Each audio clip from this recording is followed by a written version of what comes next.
Hello everyone, Bashar here, and big surprise from Plarium today. 8 patch 8 has arrived, and along with it the doors of Sintranos have opened.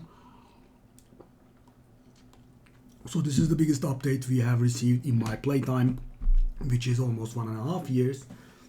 So it's a whole new thing to interact with, as you can see, alongside with Doom Tower.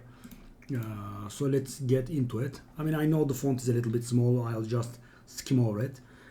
So the last boss of the cursed city of Sintranos is Amius, the Lunar Archon. We do have a video on it where we discuss the details of his skills in that video. And let's get into the thingy. So there are 4 districts. We start from the Cobble Market, that's the easiest. Then it will be followed by Dead Rise and Plague Home and Soul Cross. So this is very similar to Doom Tower, right? And I will go from Doom Tower and I will elaborate on the details. So it has a hard difficulty like Doom Tower, right? The setting will be default on hard, but you can just do whatever you like, mix and match. One important difference is that you get 8 gold keys, so to speak, not gold keys, but the equivalent of gold keys per day, which means you will be able to climb 8 stages, right? One thing that is not similar is, do we have it here? No. It is a non-linear, right? So in Doom Tower you go floor 1, floor 2, floor 3, all the way up to floor 120, and it's linear, right?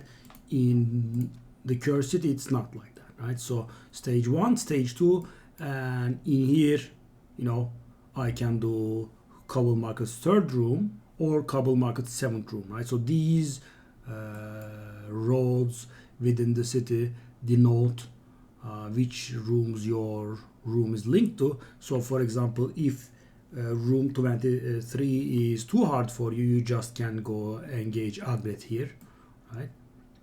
Which is, I think, 5. Agret is number 5, I think. Yeah. C means I think what's the name of this one? Yeah, C means Cobble Market, P means Plague Home, S means we'll have to get used to Soul Cross, that's the hardest one, and this is something like D, yeah, Dead Rise, and this is the final boss. My explanation of the feature is also quite non-linear, sorry, I mean I'm just making it up as I go. So one big important difference from Doom Tower is the entirety of Sintranos is like Doom Tower side rooms, right? In Doom Tower side rooms, Spirit Affinity, Epic Champions only, Epic Champions from Knights Revenant only, Void Support Champions only, Rank 6 Attack Champions only, In the side rooms, you just cannot bring whoever you please, right? And that is very much the rule for overall Sintranos, right? You have to meet some conditions, right? Sometimes it will be affinity, sometimes it will be factions, sometimes it will be alliances, sometimes it will be awakening levels, sometimes the answer, as it is the meme of our channel, yes, right? You kind of have to do it all. You have to, obey affinity rules and awakening rules at the same time. I don't think it gets more specific than that, but there are stuff that you have to follow multiple rules at once. And the awakening, I'm sure that makes everyone's hair in their neck rise. The awakening rooms will have some sort of total awakening required, right? And you can supply the required amount of awakening with with a few champions that's not going to do too much, right? So I mean, let's say you have a crappy 6-star epic there that you don't use anyhow, but that gets you done with the requirement, then you do that, right? But sometimes the requirements will be much more steeper. I am planning on preparing a different video on the requirements as how to they work, so I don't want to go very deep, but let's take a look here. For example, room number 4 and barbarians, orcs, demon spawn. That's it, right? I mean, this is a relatively easy room, right? You are allowed to bring 3 factions, but let's take a look at the I mean, there is the tutorial. This is an awakened room, and this will require attack champions and a total of 5 stars in awakening, right? So my Supreme Alhain does it on her own, right? So I can now bring 4 non-awakened champions here, or I could do my 3-star Georgid and my 1-star Supreme Kale and 1-star Longbeard. It's fine again. No, I can also, of course, exceed it, right? It's not a problem. Oh, sorry. I think I can exceed it. I mean, the reason I couldn't engage is not because I was overshooting the criteria, but I didn't clear the previous rooms, right? So that's doable. So there are 100 levels in the entire city. Each district will have 25 rooms, and there are 2 difficulties, which means there are 200 rooms to clear. And considering we get 8 keys per day, I mean, if you don't miss a key, I mean, if you use all of your keys every day, then you will get the entire thing done in 25 days, which is similar to Doom Tower, because Doom Tower gets cleared in 24 days. And there will be the last boss. I don't think that requires an extra key, so 25 days it is. So we have, 5 days of, non-progress, or maybe, we can level up some champions in those 5 days to catch up. Very importantly, and similar to the Doom Tower, you engage, you fail, the key does not get used, right? So you don't have to be shy. And this is something that was much required, I would say, because as I said, I have been playing for almost for 1.5 years, and in those 1.5 years, the energy expense that is imposed on the players had been risen, right? I mean, quite a bit. We have the Sand Devil, we have the Shogun, we have the hard modes. All of these are extra energy. And since I started, we did not get 1 extra energy, right? I mean, there is the advanced quest, there is the 5 arena play, there is the daily login, there is the being logged in for 60 minutes, there is the clan boss shop, whatever it is, there is the tag team arena shop, there is the daily clan chest, if you can get it daily. I mean, but the sources have not increased, right? So whatever I was earning, 1.5 years ago, I'm still earning that. So this is a nice change, right? Every month we will get our hands on some extra energy. So anyway, in 3 of the 4 districts, I think, except the hardest one, there will be 1 room, a double boss room, which we will get into, that awards an eclipse key, right? 1 eclipse key, 2 eclipse keys, and this is the one, the 3. Okay, so the hardest one doesn't have an eclipse key, right? So everything except Soul Cross has 1 eclipse key in it, and after you obtain 3 eclipse keys, you can engage the last boss, Amyas the Lunar Archon, who awards these, which we will get into later on. Yeah, there's a lot of stuff that we get in later on. So stage restrictions, rarity, affinity, faction lines, type, and an awakened, right? So it might require some rares, some affinities, some factions, or alliances that are comprised of 4 factions, except for the last one, which will be 4 when the 16th and final faction gets released, and the type, right? HP support or whatever. And these can, as I said, be simultaneous, right? It could say Void and Magic Affinity HP or support champions only. So for example, you would be able to bring your Sifi, your Arbiter, your Artak, but not your ninja, for example, right? Because he is magic affinity attack, that sort of thing. The rewards are there. Let's get into it. So there are some candles that you see here. There are quests here. The quest reward these cursed candles, occult cursed candles, sorry. So 25 stages cleared awards us 5 candles. All stages being cleared, because the last boss is the 101st. It gives us 40. Beating the boss. So how many do we get? 5, 10, 50, 60, 75, 100. Right? So clearing the entire thing awards us 100 occult candles, which gives us all these rewards that are one time, right? And as you can see here, clearing it 5 times will give us this nice mythical champion, demon spawn attack. So both of his forms are attack mode, but one of them is a bit of a debuffer type, and the other one is the nuker type. So you'll have to clear it for 5 months, and after that there is some progress that gives souls for this fellow, I think.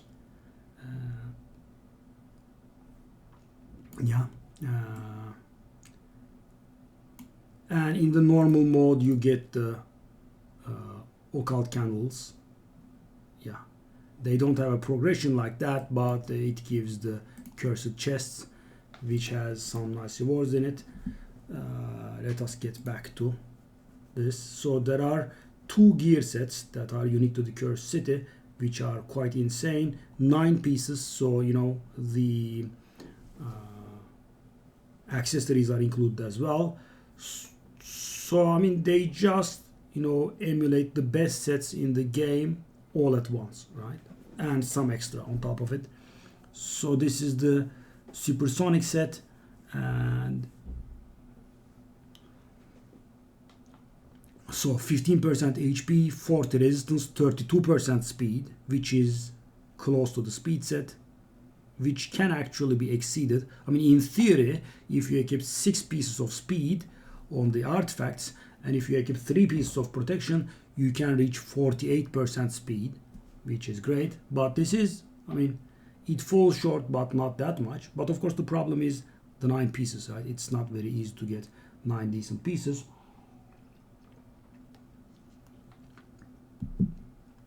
When the enemy buffs themselves, you get 2% turn meter, which is, I think, new, right? This doesn't exist on an artifact set. 30% the decreased turn meter reduction. So I mean, let's say Lysandra comes and reduces your turn meter by 30%, and your turn meter will actually get reduced by 21%. And this is similar to Jintoro. When you use turn meter gain, you gain 30% extra. So let's say Lysandra uses her turn meter reduction on this champion. You get your turn meter reduced by 25%, and then you push turn meter by let's say 20%, right? And it gets pushed by 26% because of this, right? It's very nice, of course. And this is the deal. I mean, I'm not saying this is bad, of course, but this is insane. You have, nuking alongside with reflex, alongside with savage, alongside with what's the name? Relentless. I mean, it's beyond insane, right? 25% attack, which is not low, right? That's not bad. 30% crit damage, that is great. 10% speed, it's something extra. 30% of decreasing a random skill cooldown when dealing damage. That is important. It says dealing damage, so let's say, for example, Dracomorphs debuffs will not give us that chance. But of course, very good, right? Similar to reflex. 35% ignore death. This doesn't exist, right? This was previously unreachable in the game. Now, I mean, the best you could do was Savage Lethal plus Cruel, that reached 30%. This is insane, right? And 15% chance of getting an extra turn, which is just below Relentless. Relentless is 18%. And imagine all of it, guys. You get all of this. You get some speed, you get attack, you get crit damage, you get cooldown reduction, defense ignore, which is very high. So normally, guys, these fall below the sets that they are emulating, right? This time it's not, right? I mean, reflex, yeah, 30% instead of 40%, right? Relentless, 15% instead of 18%. But Savage, this is more, right? This is insane. I mean, probably if you could, you would equip all of your damaging champions in this one. Maybe even defensive ones. You know, the 25% attack will not help, but still. But of course, it's not very easy, guys. I mean, 9 pieces of the set, getting proper pieces, but still. So crafting mythical artifacts is in the game. Let me show it to you quickly. So these red rooms, these are the awakening rooms. As you can see, they are awarding a rarity charm with a different picture, right? Well, they are the mythical charms. I'm not very sure about the name. Can I see it here? Mythical charm, just direct. Okay, so mythical charms give us a chance of crafting a mythical item. Does it with mythical charm? So mythical charm gives us 2.5% chance of crafting a mythical item, and if you combine it with a rarity charm, it goes up to 5%. Not bad, right? And sadly, it doesn't help us craft legendaries or epics, right? Those remain the same. I mean, it just takes 5% from the rare and adds it here. It just takes 2.5% and adds it here. Still pretty good. Yeah.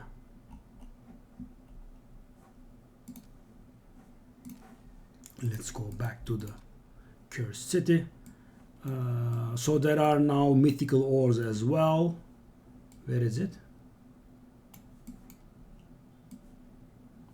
You can tell from the picture. Yeah, mythical ores. So if you earned some 6-star mythical relentless gear in the past from those sweet champion chase tournaments and were sitting on it, like myself, this is the time to reroll those. But keep in mind, this is the hardest district, so there is that. Okay, we have a new debuff incoming.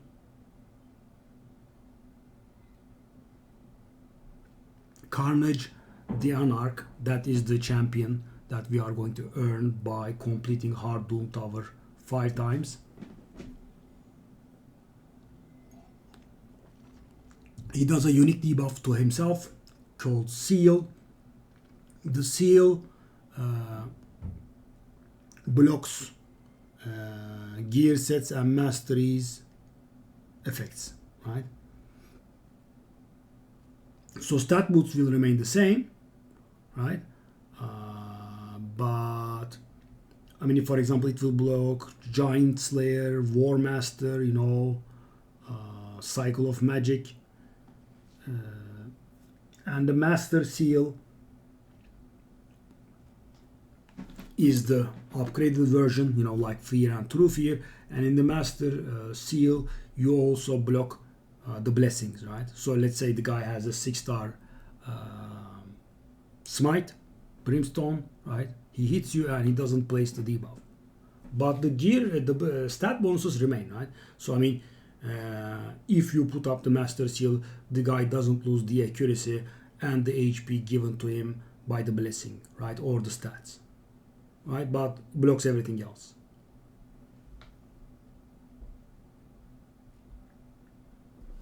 Yeah, we'll see. We have a whole video on this guy. This is the last boss. He is a little bit like a book. This is probably like 5 pages or something. Yeah, we have a...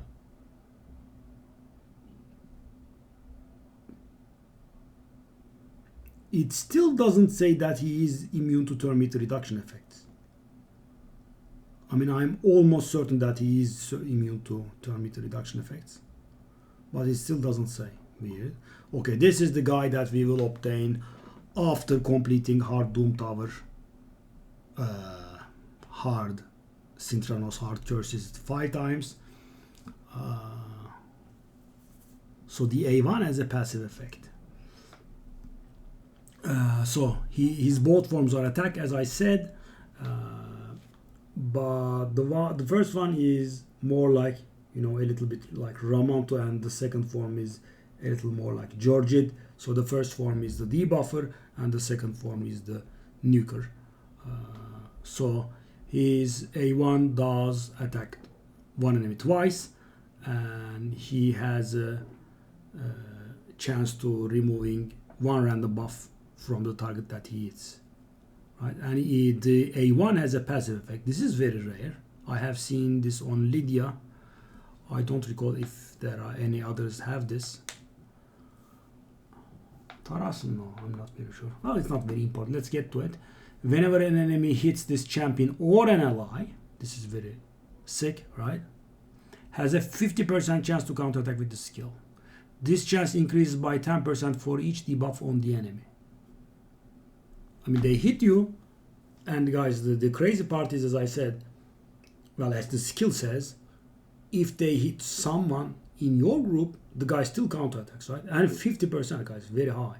And if they have some sort of debuff, this chance increases, right? And books ignore the skill damage by 15% and then ignores the resistance. And if you are curious about what the ignore resistance is for, it is about the buff removing part, not the most impressive book ever. Yeah. And this is weird. So because mythicals had 20% resistance ignore on their books mostly, are they going to do it on all mythicals, or is it specific to Carnage? We'll see.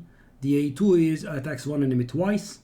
Before attacking, swaps HP with an enemy, then steals all buffs from them. Also transfers all debuffs from this champion to target and places seal debuff on target for 2 turns. This debuff cannot be removed.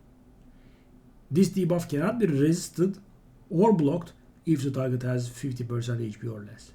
So guys, if a debuff says this, resisted or blocked, the only thing that can prevent it, there is one thing that can prevent it, it's Stone Skin. Stone Skin can prevent it, yeah. Because Stone Skin does something weird.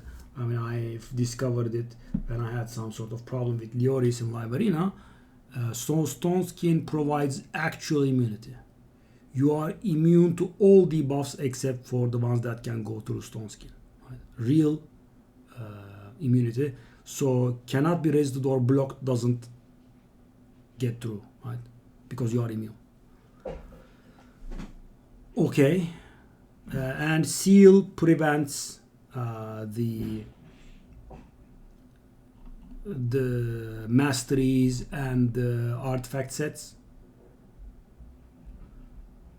So for example, it will block Savage, right? Pretty powerful. It will block regeneration. It will block reflex. Pretty good. So A3 is, oh, he has no AoEs. Interesting. Attacks one enemy 3 times. The first places a block passive skills for 2 turns. The debuff cannot be removed. The second hit places a block active skills. This debuff cannot be removed. The third hit steals 100% of the turn's target's turn meter. I mean, yeah. So if you want to use this guy in this form, definitely Ramanto-like, high accuracy for sure. Could benefit from 4 pieces of Stone Skin maybe.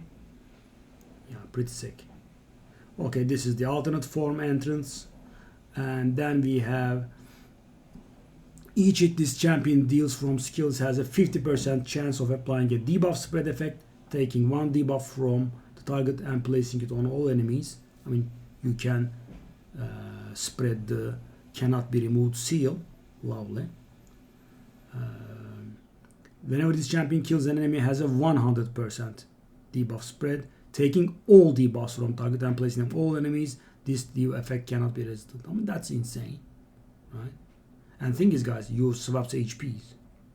You swap HPs, right? I mean, if you have low HP, you switch the HPs, steal all buffs, then transfer all debuffs and hit them, right? And also a seal, right? And you kill and you take all of those debuffs, you know, the seal, the debuffs on you because you transferred them, and the existing debuffs on the guy, and you spread it on the entire team, and they cannot be resisted. Poof. And the highest speed aura in the game so far for arena battles, as you know, 32% was top, Lord Shazar, and now we have a 33% in arena. I mean, I'm not gonna say very good, right? I don't have to. It's insane. And the buffer, so the nuclear part is, guys, so you see this in the video player in released. This guy has the highest attack in the game, but when I say highest attack in the game, I actually am doing a little bit of injustice to him, because the highest attack that I have seen in the game was Bystafus up until the release of mythical champions. I didn't check every single mythical champion, but Bystafus has just slightly above 1.7k base attack, right? This guy has almost 2000, which means you give this guy a 60% attack chest, right? Ascend it, right? Give it 20% more attack, and you are going to get 1600 attack out of it. Almost insane. I mean, you can reach attacks like 12,000 or so if you empower him and whatnot, right? He can hit extremely hard. So let's take a look at the abilities. So this time he doesn't really care about anything. So if you are planning to use this form, no accuracy, right? Georgette style. Boom. Just nuking. Attacks one enemy twice. He gets healed by 20%. Well, this is the same. The passive effect is the same. When they hit you or someone else in your team, this guy counterattacks, and the books are both increased damage. Attacks all enemies, will ignore shields. If they have one debuff on them, he will also ignore ally protections, and if they have 2 or more debuffs, will also ignore unkillables. Attacks everyone, ignores ally protection, unkillable, and shield if they have 2 debuffs. Yeah, we'll have to see about that. Very combinable with Ramant, for example. 20% damage, 1 turn cooldown reduction, so goes down to 3 turns cooldown. And finally we have the 3, attacks all enemies twice. If a target is killed by this skill while 3 or more different debuffs, while under 3 or more different debuffs, place a block revive debuff on them. And keep in mind, block revive, it's a little bit weird. It is a debuff, but of course, you know, you can't place it on them because you have to kill. It is the only debuff that doesn't require accuracy, other than guaranteed debuffs. So, I mean, what I say is still, you know, correct. You don't have to place accuracy if you want to use this form only. And also heals him by 30%. This is basically a full heal, right? He is going to hit hard for sure. Block revive is of course very good, but guys, debuffing is not very easy business, right? I have tried using Phoenix in live arena these days, you know, because of the monkey domination all around the place. It is not very easy to debuff them, right? I mean, will require some debuffing skills. And his passive is this champion's crit damage increases by, wow, I have eaten my words. I didn't read the passive first. You actually can use accuracy. He gets 1 crit damage for every 3 points of accuracy they have, right? And ignores 10% of target's defense for each debuff they are under. Wow. So guys, this is actually basically, you know, even if you use no accuracy, some free crit damage, because you will have the champion will have some base amount. You will have 80 from the Great Owl, most likely. You know, he's a spirit affinity. Depending on where you use him, you will have some maybe live arena bonuses. And yeah, this is very. By the way, this makes him good for Hydra. I mean, in Hydra you will be debuffing them quite a few times, and this works always. This is just insane. You know, 4 debuffs, 5 debuffs, Savage. Or maybe even, you know, that Merciless, right? Helm Smasher, boom, 100% defense. You know, he will be dealing damage like Nut in the millions. Ooh. And this makes up for you know, using the guy in this form. I mean, you give him like 700 accuracy and he is actually going to get like 240, 230 crit damage out of it. Wow, that's actually insane. Okay, I take it back. We can use this guy with accuracy for sure. Whoa, that is a lot, guys. I mean, first of all, as I said, guys, all champions have something like 150 to 200 accuracy. You know, because of the base plus the great hold plus the occasional accuracy you get from gear, and that's like 60 crit damage. So crit damage like 400 plus will be very reachable on this guy. Probably like, no, actually 500 will be very reachable and 600 will be possible. Oof. Yeah, lovely. But we do have 5 months to see him. That is, I don't think there is, you know, any method of rushing this. So it's lovely. Let's take a look at the Sintranos. What do I have to talk about? As you can see, the rewards, sadly the rewards do not include too many soul stuff. There is a lot, but no soul stuff, right? There are the potions, there is the extracts. That's nice. You know, these has been very, very rare. Not many people can farm this place. Multi battles, greater extracts, superior extracts, 6-star mythical, ores, and these are from those sets, by the way. The artifact rewards on double boss rooms. So there are the boss rooms in which you face, for example, Bomal, right? Agret. There is the double boss rooms in which you face Eternal Dragon plus Skavag, you know, Doom Tower, dungeon boss combinations, a lot of combinations there. The double boss rooms reward the artifact sets, the regular boss rooms as well. And there are the mythical charms here from the double boss rooms.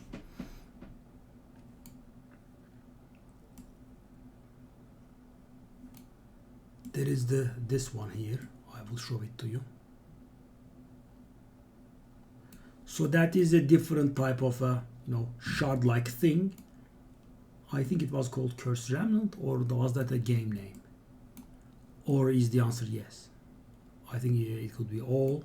Yeah, I mean, there is nothing that we haven't discussed. You know, there are potions, live arena refills, multi-battles, chickens, energy. Yeah, these guys.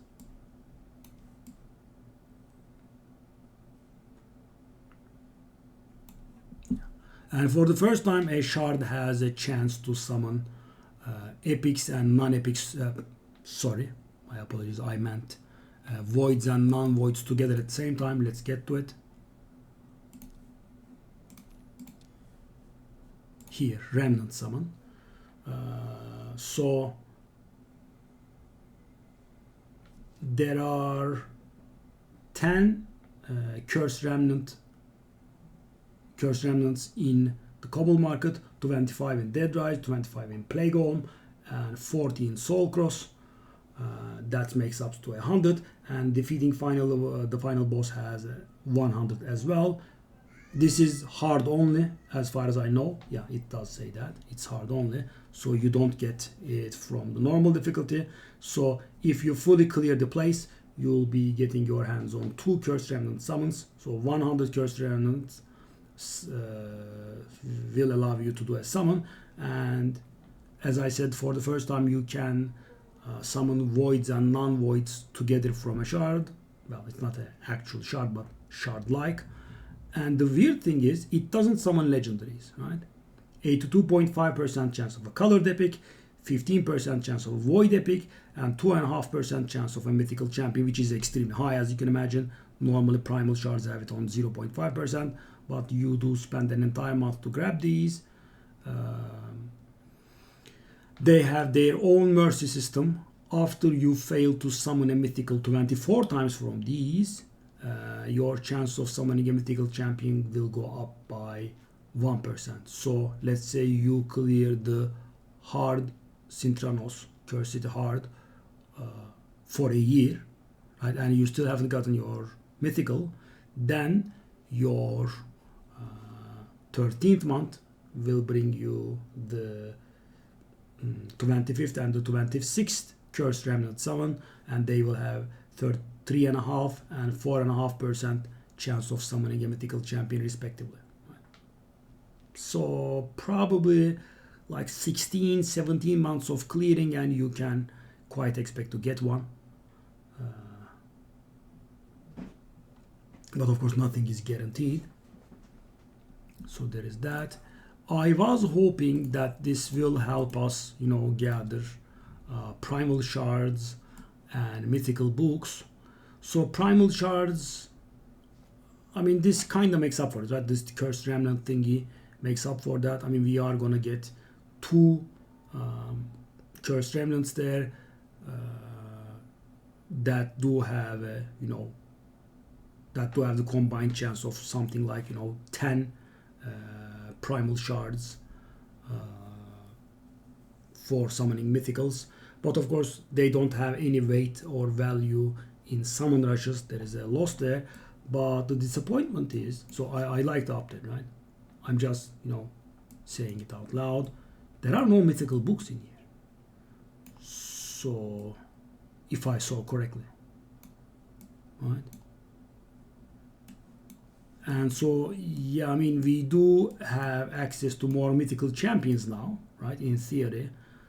But the mythical books, the most reliable way of earning mythical books, reliable in air quotes, I know some of you detest it, but sometimes it is necessary, I think.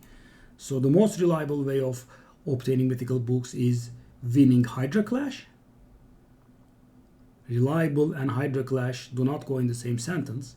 First of all, this is a PvP situation, right? You are competing against other players. You cannot, expect or hope for a win. I mean, if it happens, it's nice, right? But if there is a very good chance that it cannot happen. And the thing is, if you know, the chests are not guaranteed to drop the mythical books, right? Mythical books can drop, right? Can, not will. I mean, you could get primal quartz and beyond sent on your merry way, which happened to me last week. So we have been winning it these past 2 weeks, guys. And the first week I got 1 mythical book out of it and no primal quartz. And the second week I got 100 primal quartz out of it, I think, and no mythical books. And I was gaining the top chest. And also, guys, another thing is, I mean, winning is another thing. And also being able to do Hydra Clash is another thing, right? I mean, it is very, it is the bane of players, right? A lot of people get very intimidated by Hydra. We are facing some strong opponents in the Hydra Clash. Now, just let me show it to you for a second to make my point. And these guys are, level 19, level 18. These guys are really powerful clans, and take a look at them. I mean, I think they have one really good guy. This guy is extremely powerful, but take a look at these guys. I mean, and the last chest is 650 million. And it's not even raw damage. Your nightmare damage gets multiplied by 4. Your brutal damage gets multiplied by 3. Your hard damage gets multiplied by 2. And all of the numbers get added up, right, on your first chest. And you have to reach to 650 million. And take a look at these. I mean, these people are pretty strong, right? 18 million power. And he is doing 400 million. I mean, of course, he's doing it wrong. He should be able to do 2.5 million, 2 billion or so, I would say at least. We'll have to see the account. But, I mean, these guys are not able to get the max chest out of, their really good accounts. So how are you going to expect this one, right? I mean, win and also score max chest. I mean, we do have quite a few people that are able to score max chest, including myself. I still have my brutal key to do. So I do something about 1.6 billion myself, which is, I think, not bad for my account. Looking to, and we have Yusuf here, who's doing almost 8 billion. So that's about it. So what I mean is, guys, I think they should have put some mythical books in here. I very much doubt if the normal would have mythical books. Yeah, I mean, the last reward is an epic book, which is laughable. Probably this is going to be pretty easy face roll sort of thing. Yeah, no mythical books. So what I was expecting here was a little more souls instead of medium-sized potions, a little more soul related stuff, because that needle is not moving, so to speak. And definitely some more mythical books, because we have access to a higher number of mythical champions now, right? But we don't have proper access to the mythical books. So the mythical books that we last saw were in the 5-day path event that just ended, and they were in the very bottom, and they required 20,000 points each, which were not really easy to obtain. I mean, I couldn't obtain them, and I did sink quite a bit of energy in that. So yeah, I think they should make the mythical books a little more achievable. They are very, very hard to obtain now. So I am going to do my Lady Mikage fusion, guys. I am saving it for the next personal, and I do have barely enough books to book her, right? And I did buy quite a few primal shards, but couldn't get a legendary. And if I had gotten a legendary, I would have to select between the two, right? Because I definitely won't have enough books for both. So hopefully they will do something about the mythical books. And that is it for Sintranos. And we will have another video on, stage engaging rules and requirements. I will see you in the other video and on the stream. Bye bye.